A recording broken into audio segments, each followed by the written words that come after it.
On va vous présenter quand même des femmes incroyables et Télématin est là justement pour ça, pour rendre hommage à ces femmes qui sont des sportives de haut niveau et elles sont iraniennes et c'est pas facile pour elles de mener ce Non, combat. en effet, Thierry, vous avez raison. En Iran, c'est un combat très difficile. Faire du sport pour une femme, c'est compliqué. D'abord parce qu'elles doivent respecter des codes vestimentaires qui sont stricts de la République islamique, et notamment se couvrir entièrement le corps et porter le voile. Donc ce sont des contraintes qui sont très lourdes aussi pour des femmes qui font du sport de haut niveau. Donc malgré donc toutes ces contraintes, les choses elles évoluent doucement, malgré aussi les mouvements conservateurs qui continuent en fait de ne pas vouloir que ces femmes aient des activités sportives, qui leur interdisent aussi de sortir du territoire pour participer à des compétitions internationales. Donc malgré tout ça, eh bien il faut savoir que toutes ces femmes, eh bien elles sont soutenues par la société iranienne. Elles sont soutenues aussi par des athlètes hommes de haut niveau et grâce au sport aujourd'hui, eh bien elles utilisent le sport comme vecteur d'émancipation. Elles utilisent le sport pour revendiquer leurs droits et elles prouvent aujourd'hui eh bien que faire du sport de haut niveau et être une femme en Iran, eh bien c'est possible bien évidemment. Regardez.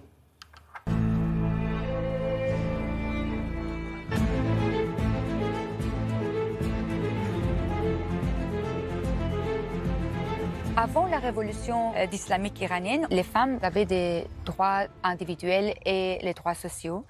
Mais après la révolution, pendant des années, les femmes iraniennes, ils n'avaient même pas le droit de faire sport au niveau.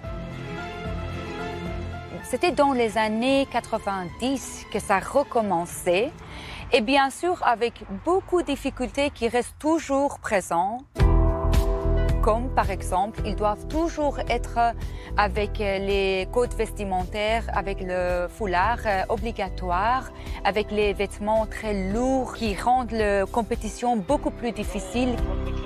Le gouvernement et le régime, ils ne veulent pas que les femmes soient dans la société, dans le monde étudié, dans le travail, sport. Ce sont les femmes iraniennes qui veulent avoir le droit de participer dans le monde du sport et qui sont assez fortes d'aller plus loin et gagner des médailles. Et ce sont les femmes qui sont derrière tous les progrès et j'espère qu'ils peuvent continuer et qu'ils ne sont pas empêchés par les lois discriminatoires.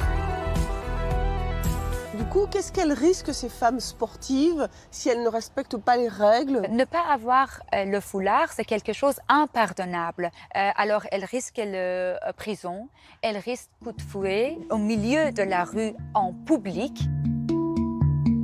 Il y a 3 mois, Dorsa Derakhshani, le champion d'échecs, n'a pas mis le foulard et elle ne peut plus jouer pour l'équipe nationale d'Iran.